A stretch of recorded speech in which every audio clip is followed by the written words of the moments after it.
I'm Jamie Carragher, and you are listening to the Pint Podcast.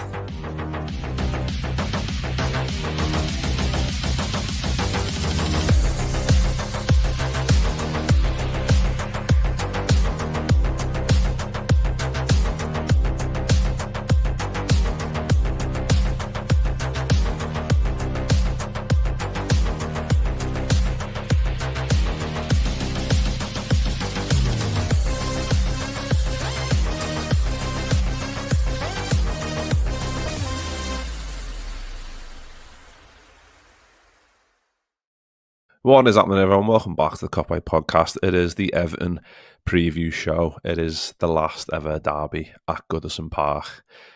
Some people might be made up about that. Some people might be sad about it, but I think I'm somewhere in the middle because I don't think I've ever really enjoyed going there or watching Liverpool play there, apart from a very few select times where we've blew them away. But it's going to be exciting, but absolutely horrible.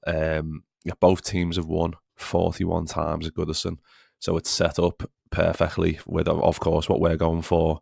Moyes being back, there's loads of stuff thrown in the mix that can make it very, very tasty. But as you can see, I'm Mick Moran. I'm joined by Kristian Anderrson. Once again, he has stepped down from hosting duties. He's done a boss job on the last couple, but he fancied a break, and that's fair enough. How are you doing, lad? Yeah, I'm all good, thank you. Hosting is fun, but this time I thought, with the derby coming up, it's good for you to be back in that seat and for me to talking loads of crap, I guess. But yeah, I'm good. Even though we went out the FA Cup, we will talk about that. I'm really looking forward to the game tomorrow night. I might feel different after a game. We'll see. But at the moment, I'm all good. Yeah, well, I don't want to talk about Plymouth too much because it was just a bit of a nightmare from start to finish. Really, a team that, bottom of the Championship, one that we expected to beat. Even like we said on the show, on the previous show, like even the team we put out, which should be enough to beat that side, and Slot done his presser not too long ago, and that's kind of what he said, really.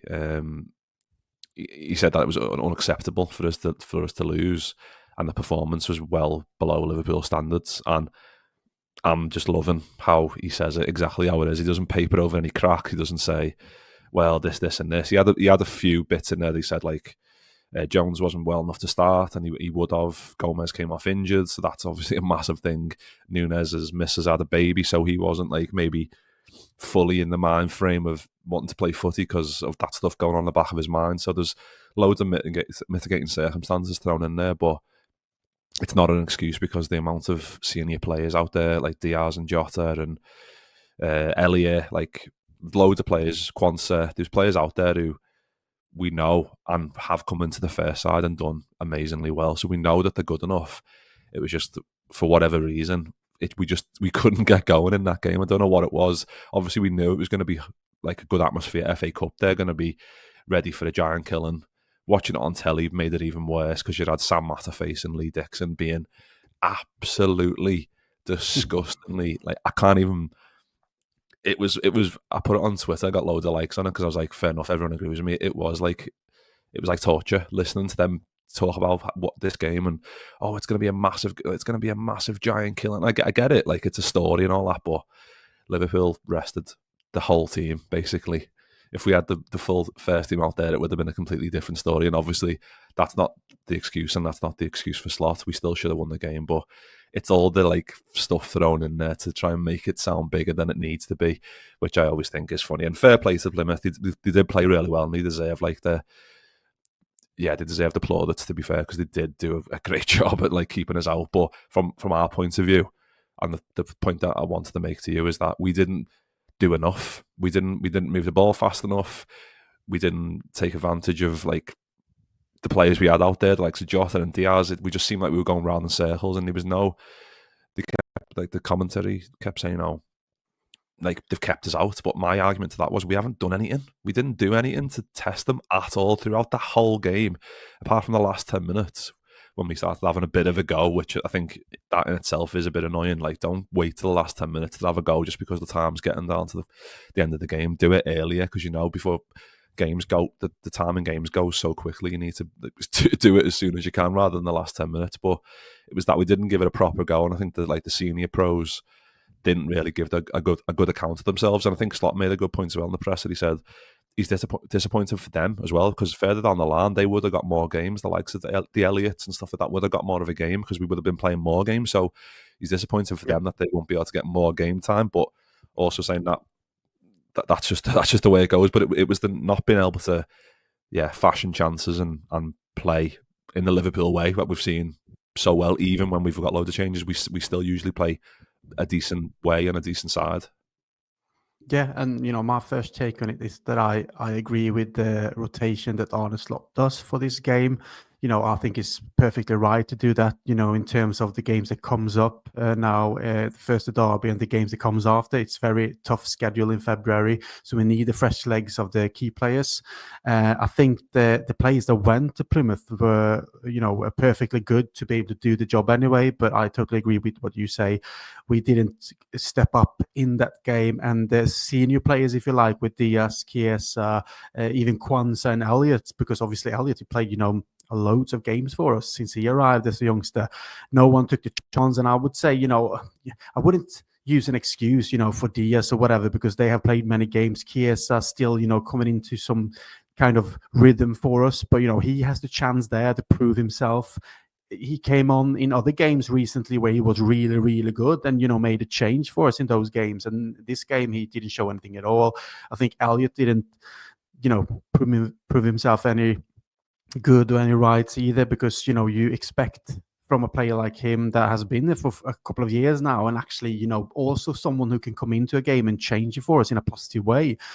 It's just like, why didn't they try harder? I understand sometimes, when you change so many players, the rhythm of a team might go out the window, because when you're playing as Elliott, for example, in a team with Szoboszlai, McAllister, Gravenberch, Salah, or the normal players, and you're one or two that comes into that team on a pitch, it kind of maybe floats by itself because they are so used to how they play and the rhythm is there already. But when you do many changes, it's going to be more of a question of fighting and try to find that rhythm by fighting. But I didn't think we do that as well. So, like you said, credit to Plymouth for they play at home, fighting, because this is a big game for them.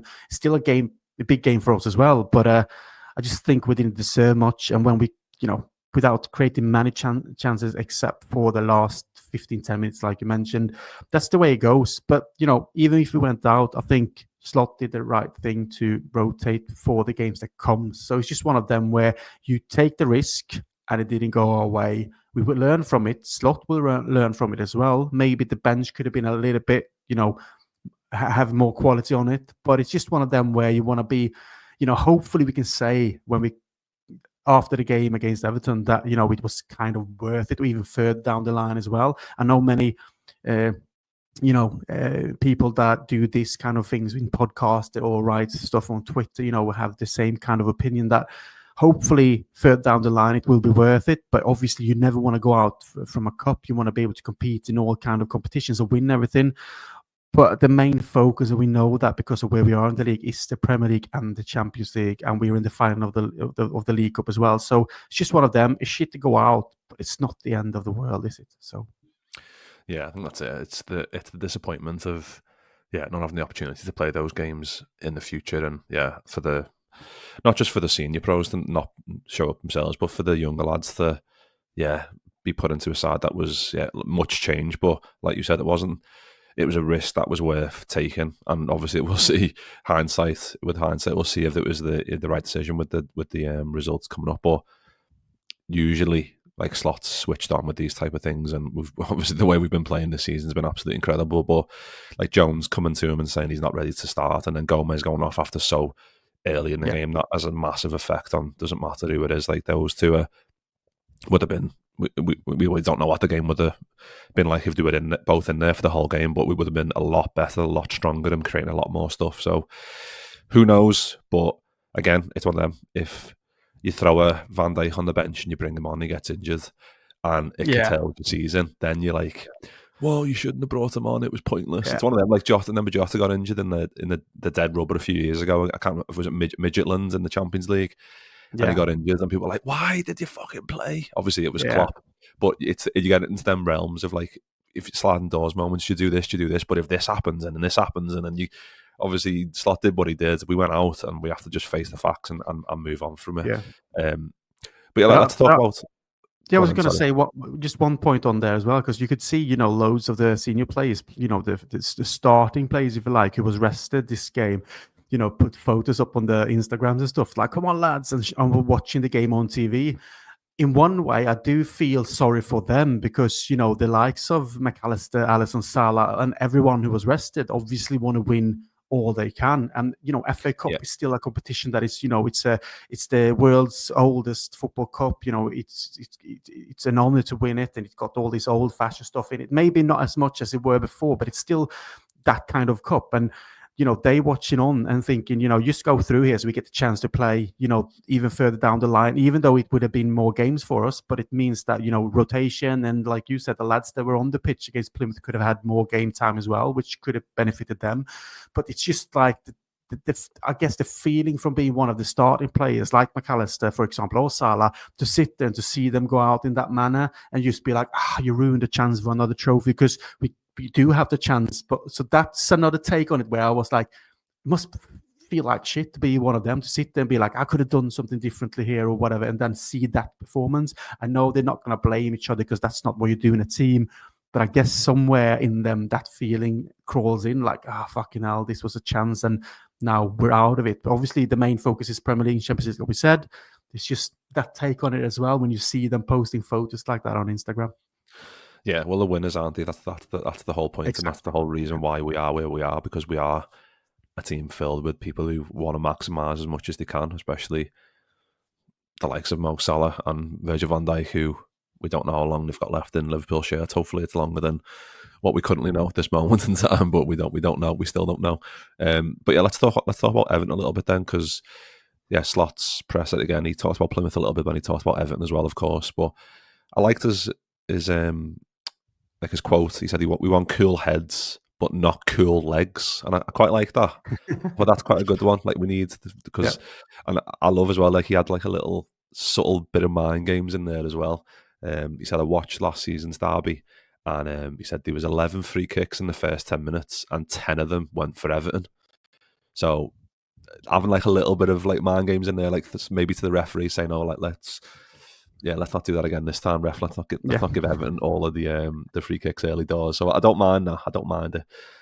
But yeah, stuff like that, where I'm not surprised he's doing his own work, but he's one of those managers that if he's watched like the previous games, or he'll say, "Oh, watch this one, or watch this one, watch the last 5. I watched like the last goals from the last 2 games, whatever." Obviously, that's homework that they probably all do, but he's one of the managers that says it. He says it out loud in the press conference, and I quite like that, because he's like, "Well, I'm aware that what happened last year," and he was saying, like, they'll be cheering if they get over the halfway line, they'll be cheering if they get a throw in, they'll be cheering if they do this. So it's all about like trying to minimise that as much as you can, and we know that anyway, because that's what derbies are, especially at Goodison. They're always any slight advantage, any slight little bit of minor good fortune, they're going to celebrate it, and it's going to raise the atmosphere, even just winning corners and stuff like that, which can raise the atmosphere and getting down to our end of the field. So even little bits like that. But yeah, he said you have to be just as intense in the tackle, and yeah, like I said, the free kicks that were given there early doors, we need to try and avoid that as much as we can. He went on to say that Trent has done a part of training today, and hopefully a part of training yesterday, and hopefully we'll train today.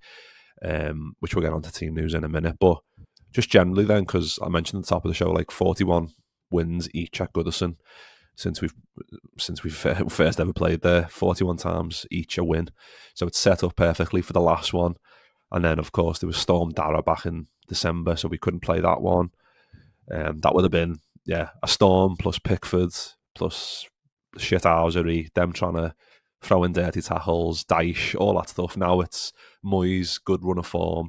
Still got Pickford being a knobhead, and still probably them going to try and do as much as they can to fuck us over. So I don't know. And Slot got asked that question: which one would you have preferred, like to play that one now or this one now? And like you said, like even back then when we would have played them, we had a few good results around that period in December. But now they've had a few good results as well. So we still need to take it on face value that it's still going to be a similar game. I mean, it's not going to be hurricane winds, thankfully, because that would just be absolutely horrendous. But it's going to be, I just think it's exciting, but I think it's going to be feral. I just think it's going to be one of them where it's set up and poised for a horrible game, but it's one of them where you go into it and you just pray that you can come out the other end with even just a 1-0 or whatever. It's one of them games, isn't it? Yeah, it's like you mentioned, it's the last derby at Goodison Park. Obviously, every supporter for Everton will be up for it. The players will be up for it. David Moyes will, obviously, because of his history in that club since before, will know what it means. So they haven't got like a new manager in terms of learning how the feelings and this occasion means to supporters and players. So they have someone that knows this already, which is not beneficial for us, I would say, because he knows and will talk to the players and everyone around that. Now we're going to make this a hostile place, because that's what you usually do. Fair play to Everton and the supporters. Every derby, there's a great atmosphere at Goodison Park. That's the way it comes with these kind of games, which is great, obviously. But that's my biggest fear, that they will canalize on having the atmosphere going for them, because that will mirror down on the pitch. That's what we do at Anfield as well. The famous European nights, when the atmosphere is going, you can tell the players can feel that, and that transmits into how they play. And we go, we come over the few goals and we win games. That's the same for them, obviously, if they can get the team going by being hostile in the stands, and the other way around, obviously, with being pumped up for that. That's going to be a really, really tough mission for us. But at the same time, I was doing a podcast that I do in Swedish with the Everton fan that I know, and he's very, he's got great knowledge about Everton and the way that they play and stuff. And we were talking about that. He said, you're over the pitch, you're so much better in quality, from player to player.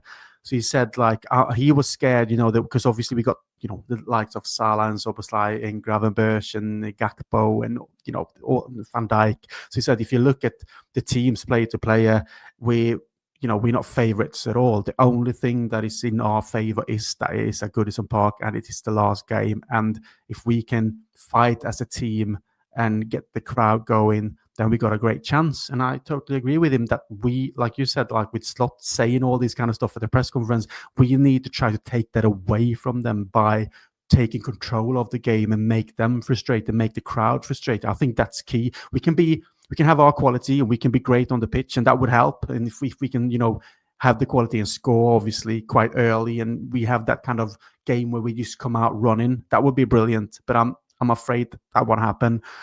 So then we need to take their opportunities and momentums away by not letting the crowd go in, and that's by frustrating them. So it's going to be one of them. We're just going to see it, through.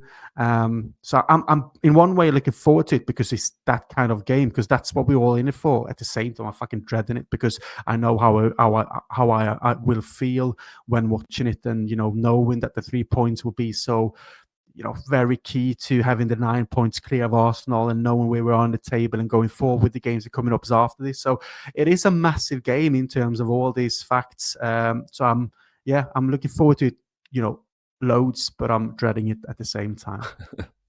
Yeah, I think that's the same for everyone. It's a nervous excitement and scared energy. It's a weird mix, and Slaughter than the press, like teams that, if we play teams around Everton's area, we generally win. But it's the derby, and it's the only game tomorrow night. It's the only game, so everyone's going to be watching.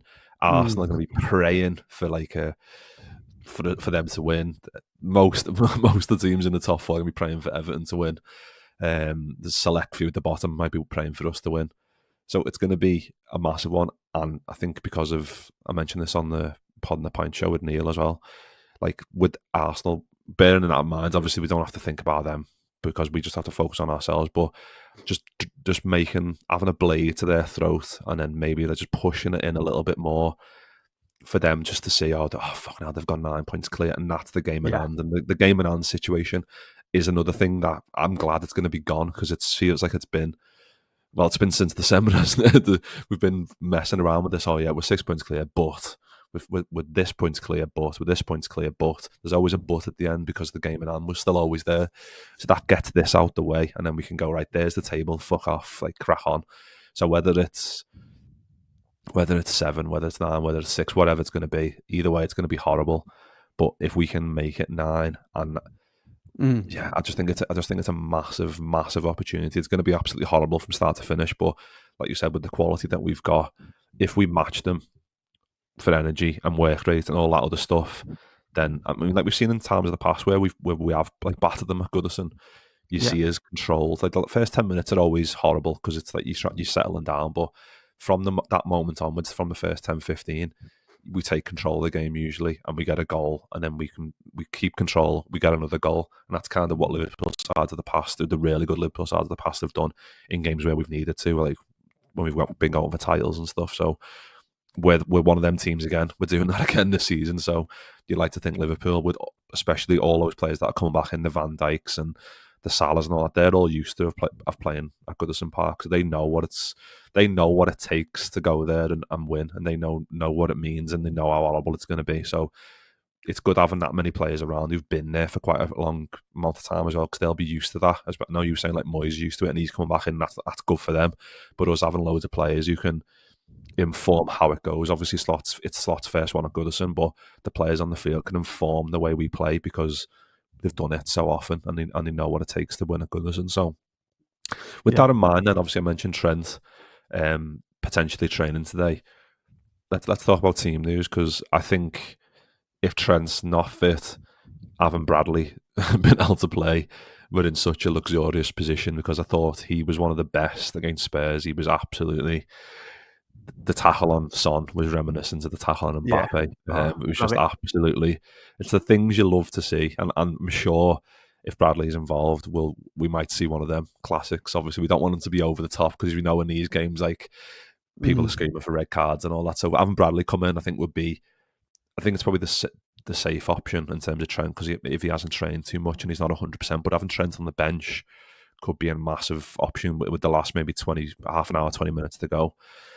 But I think we used to do these shows and be like, who are we going to pick in here? And it's a bit more, but I think now, because we're so far into the season, I think it's a bit easier and it's a bit more straightforward, I think, to know if everyone's fit, who's going to play. And I think, Gwed, tell us your 11, lad. What do you reckon?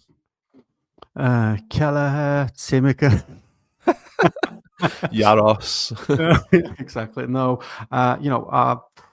first of all, if Trent is on the bench, that's good. But, we got big games coming up after Everton as well. So I personally wouldn't want to risk him, even if it's, saying that he could play. And it's good to have a weapon on the bench like him with, his foot and passing and free kicks and stuff. But I would hate if he was risked a bit and then, got like have a step back in his recovery to full fitness. I don't think they want to risk him. So, but obviously it's going to be Alisson in goal, and I don't mind seeing Conor Bradley playing to the right because of his energy and stuff. It's like you said, he can't come out too much over pumped, because that could be dangerous in terms of tackles and red card risks as well. But obviously Van Dijk, Konate in the central defending area, and then to the left Robertson, because we need him in this kind of game as well. He needs to also make sure that he's not too energized into it, because he's the same kind of player. But I think the game against Tottenham and recently has been good, and he knows how to play these kind of games as well. So that's not a question of the defensive line. And midfield, obviously, with Gravenberch, McAllister, Szoboszlai. That's the energetic midfield that we know. Great players, loads of skills, and with Szoboszlai, I think I mentioned it before, and I will mention it again. He's key to how we play, especially in these kind of games when it comes to pressing and covering space. Awesome. He's such a great player in that perspective, and he's a great player anyway. And he scored some goals now recently, but the way that he covers those areas is so. You can't stress how important that is to the way we play. And then I see Gakpo to the left, because he's in form as well with the way that he's been playing. Salah to the right, obviously. And I would probably start with Diaz up front, because I think it's worked recently. But at the same time, Darwin, is in the... in the question because of his physical presence, I guess, because we know that they're going to be physical against us, and sometimes you need someone that press down their defensive line and is a little bit bigger and who's quick to run in behind. But at the same time, he's also one of those players that can pick up a red card very quickly. Risky. So I'll probably go with Diaz before, and then we'll see how it goes, and then we can use Darwin. So I'm trying to have the risk factor here. Yeah, exactly. So that's my starting 11, and I think there's no question in it. Like, I don't think there's any other options at this moment, as long as there's no new injuries or whatever. Yeah, because just being about the Spurs game, obviously with Bradley playing so well in that game, it was Keller in goal, so you'd probably see Alisson come back in for this one. The back four was Bradley, Konate, Van Dijk, Robbo. Probably go the same. It was a midfield two of Gravenberch and Jones. Probably see McAllister come back in, because, like you said, that midfield three of Gravenberch, McAllister, Szoboszlai, it is the midfield, because they've been absolutely unbelievable this season. Salah on the right, Gakpo on the left. I think the middle one is well, we've got loads of options in there now because Jota's back. It feels like we've got so many options. So you can go Diaz, Nunes, or you can go Jota. So even if you just put your hand in a bag and pick a name out, and then you go, right, lads, there you go. I've picked. These two do rock, paper, scissors. Who's going to go? Who's going to start? Who's going to come off the last half an hour? But even if you do that, you've got two people on the bench who are raring to come on. So if you go Nunes and you risk it, which I think is very risky considering this type of game where their centre halves are going to be kicking him and doing all kinds of stuff just to get a reaction out of him, then you've got Jota and Diaz to come off the bench, or you go Diaz, you've got Nunes and Jota last 20 minutes, which I think is probably the safe option. But I don't know, we might see Jota because it's one of them games where you need to take chances. So if we get a chance in the first 15 and it falls to someone, you want it to fall to Diogo Jota, really. So it's one of them where I'm thinking maybe he goes him for the first 60 and then brings on Diaz and Nunes towards the end. I don't know, I'm torn because Diaz has done so many good things in it, and he does drop in and he works his arse off, and he's got ability and he can dribble, he can go over to the left, Gakpo can come inside, and they're a bit more in sync because they played quite a lot recently as well, so they know what to do in terms of like their synergy between each other. So I'm torn a little bit, but I think options wise, like there's in terms of that centre forward position, there's plenty. Yeah, but it's a good point that you make. Jota is there, and we know that a ball falls to him in a space. He's great. He's to pick up those spaces where the ball comes, and there's an opportunity. He's a great finisher as well. I just think he didn't do himself any favors in the last game, obviously. Against Plymouth, and then he hasn't been in the rhythm since his last injury. I think it's taken him longer to get back on track. That when we've seen him play, I don't think we've seen the Jota that was before this last injury. It doesn't mean that when he comes into a team with those players that we talk about now playing against Everton, it might just fit him, perfectly, because he's into, like I said, a team rhythm. Then he knows his place, he knows where to run and where to be, because it's not new faces everywhere. So he kind of know his place. So that could be an option because of that. But I think what we've seen from the last couple of games hasn't been what you want and what you need in a game like this. I could be totally wrong. He could start, and like you said, he could go 10 minutes, the ball drops to him, he scores, and I'll be like, yes, come on. But it's just like the way of feeling before the game starts. It's more like, I think with the energy of Luis Diaz and, to be on to Everton straight away and just be, fucking, and annoy them to bits by running at them, hunt them down, press them. That's the type of players you need. And I know Jota is good as well doing that, but it's not in the same kind of energetic way. So rather maybe have him coming in when hopefully they get a little bit tired, or the other way around. But I just don't think, like I said, the way that he played recently, make him start. I could be totally wrong, but it's just my feeling about it at the moment. Yeah, well, there's options in it. Like when you look at our bench over the last, since Jota and the likes of Jones and that came back, when you look at the bench has been so strong. We went through a period where you're looking at it going, there's not many options on there. Obviously, Chiesa didn't play too well in the last game, but the man should be on the bench again. So there's going to be options on there that, if we need them towards the end, we can bring on and hopefully have a bit of an impact. But yeah, it's going to be. We know it's going to be horrible. It's going to be feisty. It's going to be disgusting. It's going to be, just search any adjective that it's synonym of disgusting and feral and all that. It's going to be all those words. It's going to be all of them words because of what it is. All the stuff Moyes and the last one at Goodison and knowing them know we're going for the title. They want to put a spanner in the works, even if it's a draw. So there's all those things thrown into the mix. So it's going to be, like I said, disgusting. But that's what we're here for. We're here for the disgustingness is what we have to just hug it and go, come on, lad, just bring it on and just see what happens.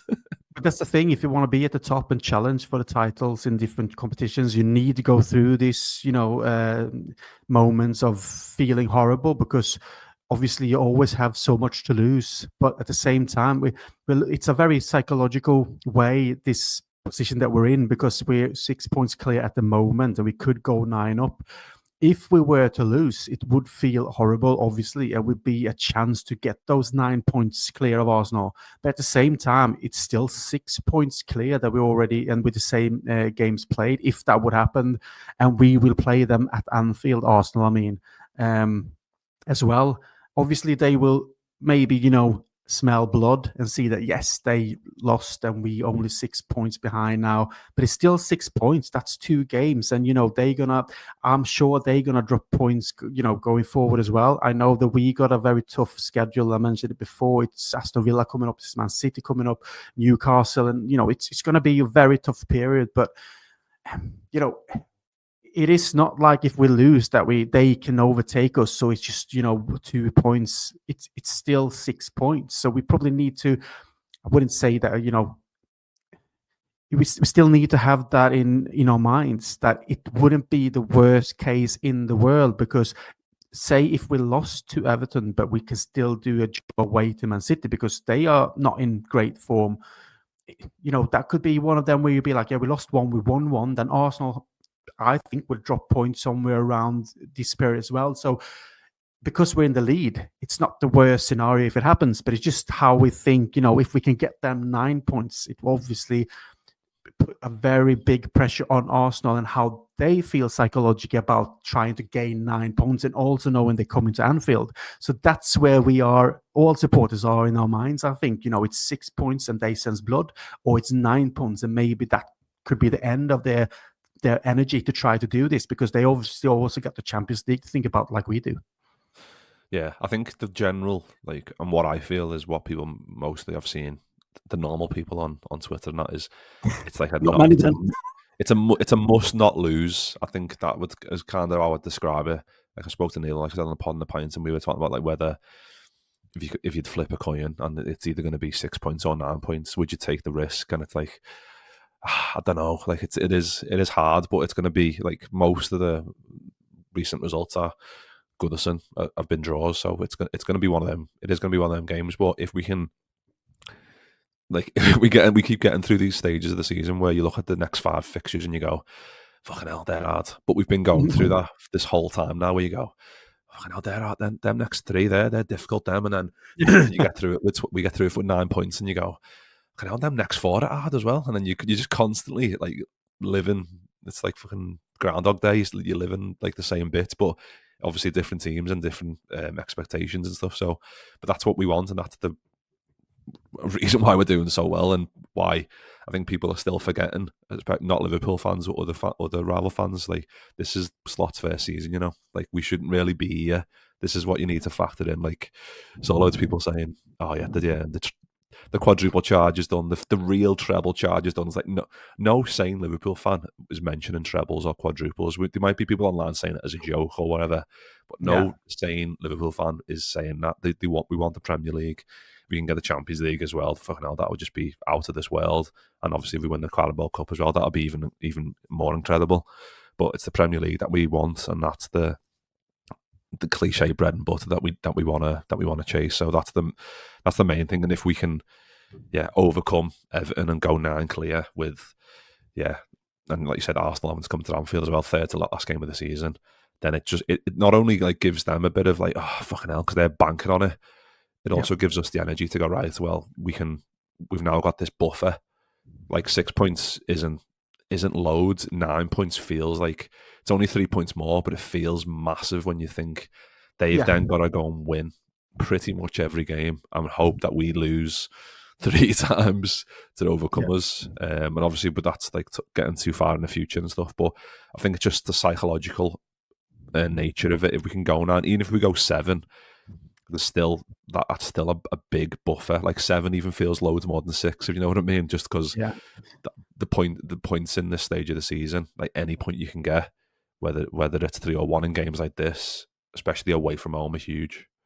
Yeah, and what I think as well, and you mentioned it there, which is quite important. It comes into all this psychological stuff, is that if we can go 9 points clear now playing Everton, that means they, like you said, will feel you have the feeling of fucking hell. It's gonna be tough for them to try to gain those points, but it also means we're gonna play, like I said, City away and Aston Villa away as well. But City away, and you never know with those games, even though they haven't been the same. It's just tough place to go. A great team in that sense. You never know what kind of level they will put out on the pitch when they play us. Because Liverpool is a massive game for everyone, and they step up trying to ruin our obviously title challenges.